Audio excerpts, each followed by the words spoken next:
Hello viewers, welcome to our lecture series on Indian Ethos in Management, and this is basically special. This lecture is under special segment under symbolic expression, and we have with us Ms. Manisha Sharma for interpreting the lecture. And this is going to be part 2 of our lectures on Introduction to Indian Ethos in Management, and in this lecture of mine, I'll be telling you about the basic principles of Indian Ethos in Management. I'll also give you a brief introduction of Nishkam Karm and Sakam Karm. What are the key differences between the two? We'll also talk about the management concepts redefined in the light of Indian ethos in management. So I would be giving you key differences. I'll be showing you the key differences between the two. What is there into Indian ethos in management and what is there into the Western ideas. So with this as our agenda, I'm going to start my today's lecture. We'll first understand the basic principles of Indian ethos in management. The first one is we believe into the immense potential, energy and talents for perfection. As human being has a spirit within their heart, we believe that they have immense potential, they have energy, they have talents for perfection, and they have the complete energy, they have that spirit within their heart to achieve their goals of life and goals of organization as well. The second one is we believe into the holistic approach, and when we talk about the holistic approach, we think that the divine means perfection in knowledge, wisdom and power, and we believe that it indicates unity between the divine, individual, self and the universe. So they all are equal, and that is why we call it as a holistic approach of looking at the entire universe, that it is not only individual self, it is not the universe, it is not the knowledge, but all of them, they work together to offer you to let you achieve the goals of your life. The next one is we believe into the intangible subject and gross tangible objects. They are equally important.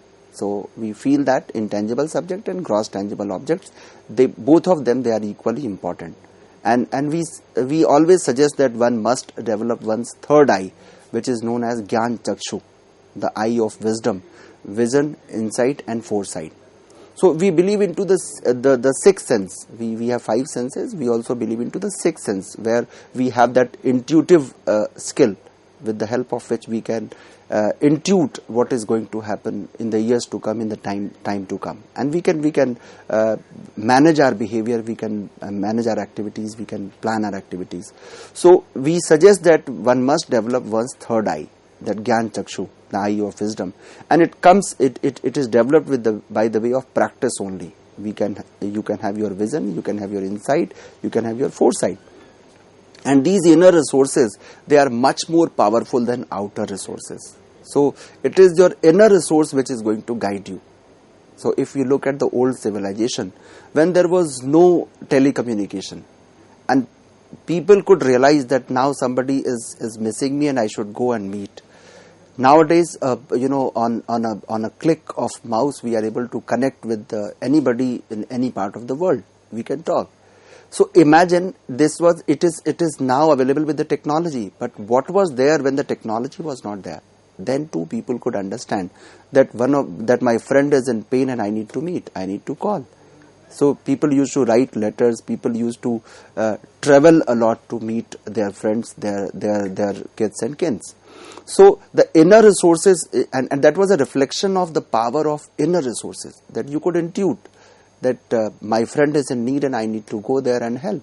So these inner resources, they are much more powerful than outer resources. This is what is basically the integral part of Indian ethos in management. Divine virtues are basically known as inner resources.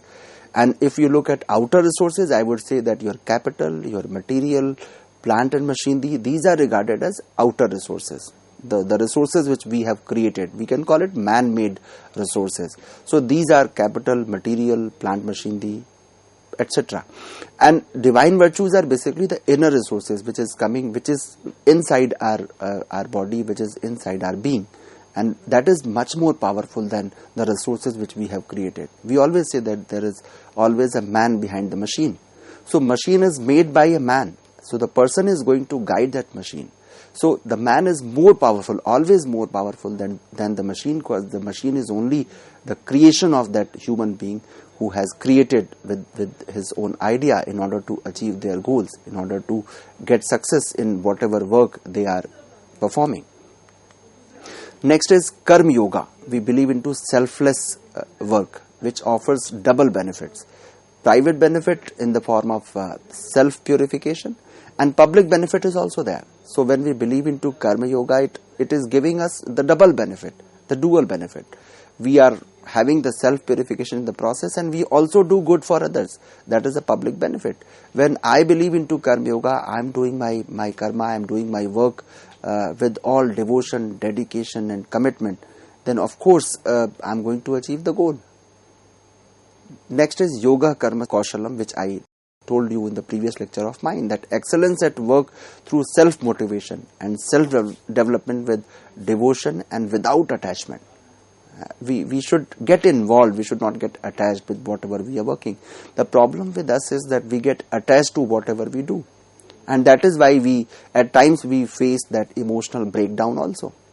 We don't feel good when we are emotionally attached to, or we are very much attached to our work, we are very much attached to the satisfaction, to the specific result, and the moment we are not getting that result, we feel not only sad, but nowadays we call it that I am feeling depressed. So if you look at the kids, if you look at the students in the schools and colleges, and when they are not able to secure their expected marks, they say that I am feeling depressed. So the nearest word for them is not sadness, not something which is not negative or positive. They have a word called depressed, that I am feeling depressed because of this, my entire world is gone. They feel that if I am not able to secure 99% or 100% marks in my result, then I am feeling depressed. So a student who has got 91% marks or 92% marks in their specific examination, they too are not satisfied. Imagine. And it is only because of the fact that we have forgot the relevance of subjectivity, which is the integral part of Indian scriptures, which is the integral part of Indian ethos. And we need to realize that subjectivity has its own role to play. It is, if you get 100 out of 100, it means objective wise, there is an objectivity into the result, and you got 100 by 100 and you feel happy. So you have attached your entire happiness to those 100 marks only. And this is only why I am feeling depressed, because I am very much attached to that specific result, that specific examination, and if I am not getting favorable response, I feel depressed, which should not be there. So we need to have that self-motivation, self-development and self-discipline also when we are working with devotion but without attachment. Next is cooperation. It is basically a powerful instrument for teamwork and success in any enterprise involving collective work. So wherever you have a teamwork, that cooperation is basically a wonderful instrument for teamwork. Immense strength potential is there within, and we need to have a selfless work, forecasting the future, self-motivation in work, cooperation, instrument for success. These are basically the key ingredients of Indian Ethos in Management, which we call as principles of Indian Ethos in Management, principles of IEM. That we should have selfless work, we are able to have self-motivation in work, we cooperate with our colleagues wherever we are working. Now it's time for us to understand the Karma Yoga, which is being taught by Bhagavad Gita. So Karma Yoga, what exactly it is? Basically it is a good pathway for self-purification and self-development, individual as well as collective growth and welfare. Minimum play of passion, jealousy, hatred, greed, anger and arrogance. There is no place for it. If you follow the path of Karma Yoga, there is no place for jealousy, hatred, greed, anger and arrogance. We should have team spirit, teamwork, and autonomous management is basically the integral part of the key point of Karma Yoga. And we should have minimum control and supervision, which is there if you follow the path of Karma Yoga. minimum control is required, no supervision is required, no bossism is required if we all follow the path of Karma Yoga. And what is the outcome of it if we follow? The overall happiness, all around happiness and prosperity. Not only I am happy, even my subordinates are happy, my superiors are happy, and there is happiness in air, I can say. All around happiness is ensured if we follow the path of Karma Yoga. Now there are two types of karmas. One is known as Nishkam karma, another is Sakam karma. Now we need to understand what is the difference between the two. Karma Yoga is basically an end state, or you can say it is another name of Nishkam karma.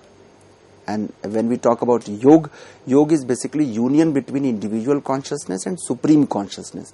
When we are able to connect with that, supreme consciousness, and it is connected with our individual consciousness, we call it yoga. And that is why it is known as an addition to our personality. Work is one of the several methods of achieving this union. And juxtaposed against the Nishkam karma is the other attitude to work called Sakam karma, where we believe that the material success is basically the parameter for my success. Material achievement is the parameter of my success. What materially I have earned, that is what we believe, that is what we expect when we talk about Sakam karma. Now, what are the key differences between the Nishkam karma and Sakam karma? That I am going to tell you. If you look at the Nishkam karma and Sakam karma, on the left it is detached involvement, which means Nishkam karma, and Sakam karma, which is indicated by SK, that is attached involvement. So there is a psychological energy conservation when we talk about detached involvement. So psychologically we are very strong when we believe into the detached involvement. But if we are basically very much attached to a specific success, and I believe into Sakam karma, I am basically burning out my psychological energy, which is something which need to be conserved. So we need to conserve our energy if we follow detached involvement by the way of Nishkam karma, that is very much there. We are able to conserve that psychological energy, which is missing in case of Sakam karma. Second one is, we basically when we follow Nishkam karma, we have reactionless action. Even our smile is, at times we feel that we smile because of something. There is no natural smile on face of anybody nowadays, or you can say that smile is missing on the faces of human being. It is only because we are actually having reactionful action. We basically react only, we don't act. So, and that is only because we are following Sakam karma, that is, we have attached involvement. And if we follow the path of detached involvement, that is Nishkam karma, there would be a reactionless action. The third point is, perfection is the aim, and it is to handle both success and failure.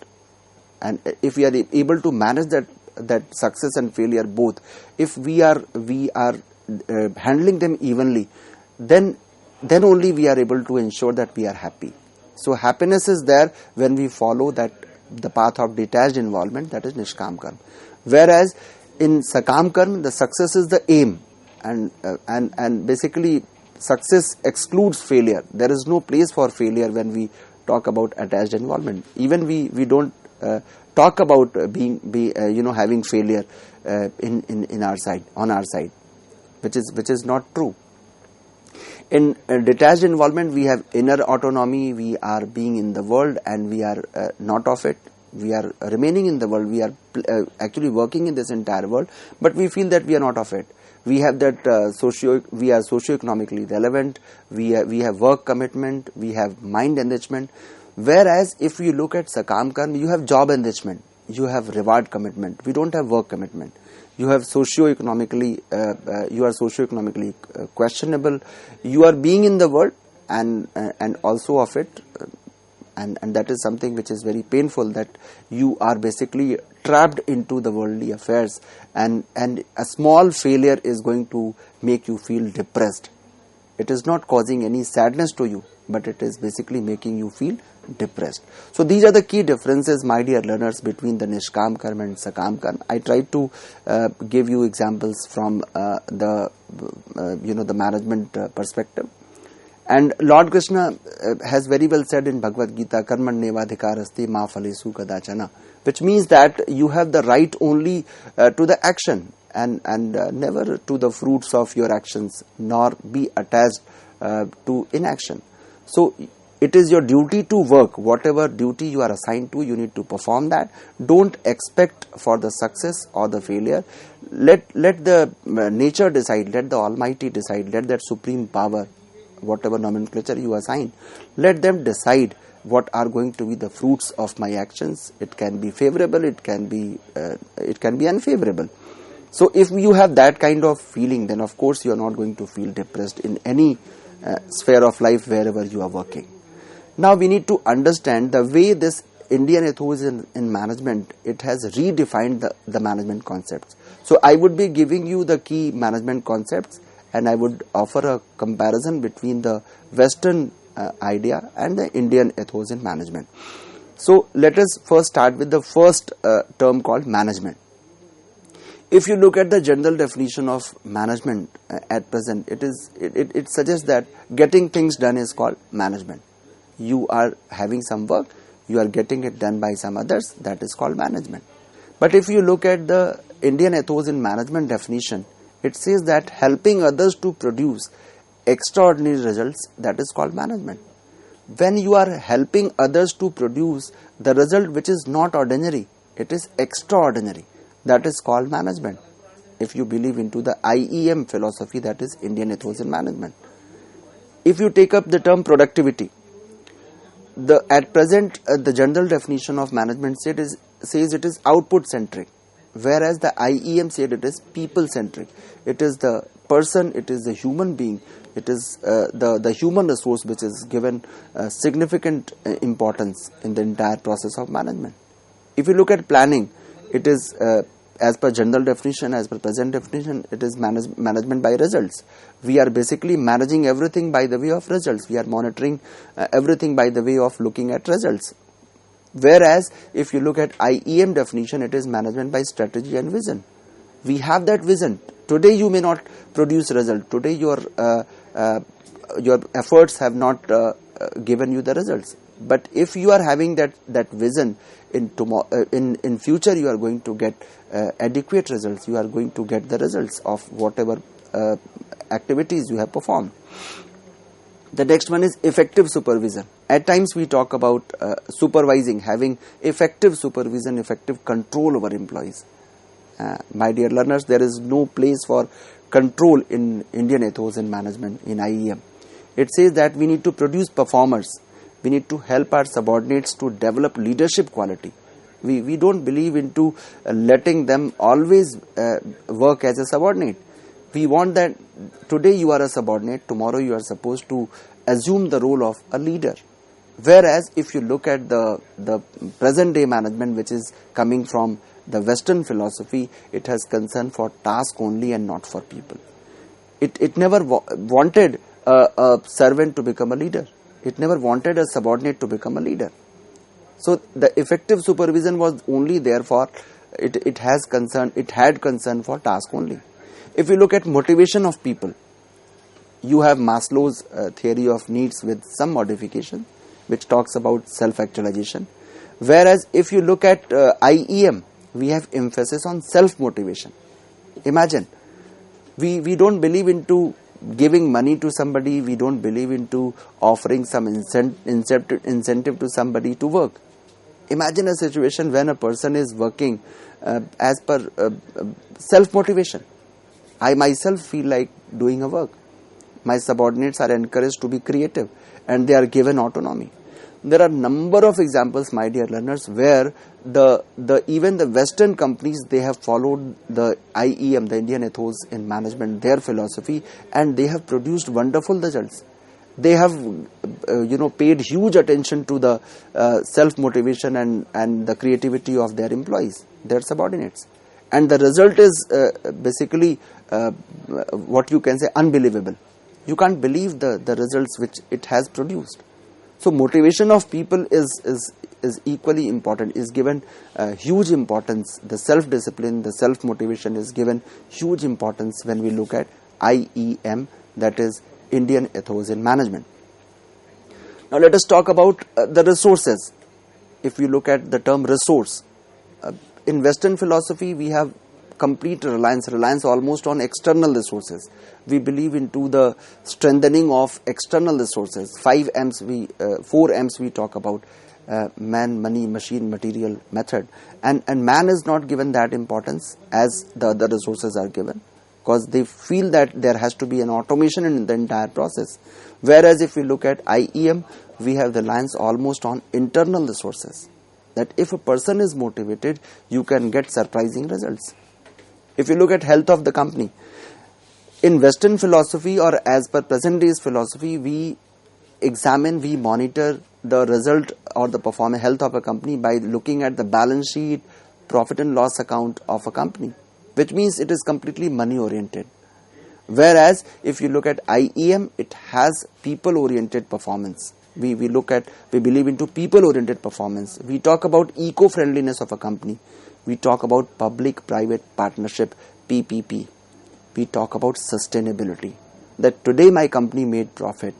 What about tomorrow? Whether it will be able to sustain, whether this company would survive in future. So the health of the company is not at all monitored by the figures of balance sheet and profit and loss account. We look at their sustainability, their eco-friendliness. If you look at profitability in terms of money, social cost, which is not included in the balance sheet when we believe into the Western philosophy. Whereas in Indian ethos, it is there in terms of good public image. Social cost, they are also internalized. Trust of customers, to what extent your customer have faith in your company, to what extent they are, what kind of image they have for you. That is going to measure the profitability of your company. If you look at hygiene factor, in Western philosophy or at present day's management theorem, attention is only on job enrichment. We are enriching the job. Whereas if you look at IEM, primary emphasis on mind enrichment. We feel that if you are somehow able to enrich the mind of people who are working in your company, in your organization, the success is bound to be there. You are going to gain success. If you look at structure of the organization, in present day's management, it is hierarchical, where the subordinate is there and superior is there. But if you look at IEM, it is wonderful. We talk about organic evolution, where nobody is boss, nobody is subordinate. We talk about autonomous kind of organizations. And if we look at right and duties, this is one of the most important point of difference. In IEM, great emphasis is given on not only on taking, but on giving. Duties given great importance and rights assume secondary value in IEM. Duties are given great importance. Whereas if you look at present day's management, huge emphasis is on taking, not on giving. Rights become primary nowadays, and that becomes the cause of the bone of contention, the cause of all conflicts. And for that we have a number of experts for managing the conflicts within the organization. There is a resistance to change. Why that resistance to change is there? Because people talk about only taking, not giving. Duties become subsidiary, whereas in IEM, duties are always given the top priority. And if you look at the growth of the entire organization, ultimately at present day's management, it is dependent on turnover of goods. Whereas in IEM, it is with coordinating private and public benefit. So my dear learners, these were the key differences which I tried to highlight when it comes to the different terms of management, the way we are taking them up right now, and what is the IEM approach towards these terms. If you look at job satisfaction, at present day management, we talk about hygiene factor, we talk about and we ignore creativity. Whereas if you look at IEM philosophy, through innovation, uniqueness and extraordinary result, we believe into troubleshooting. We believe into honoring the creativity of our employees. We don't believe into that 9 to 5 work culture where the employee is supposed to sit in the office from 9 to 5 without creating any result. Rather than putting them within the 4 walls of the office, we want them to be more creative. And this is the beauty of IEM. So my dear learners, with this I tried to offer you, to provide you the key differentiation between the present day management ideas and the IEM.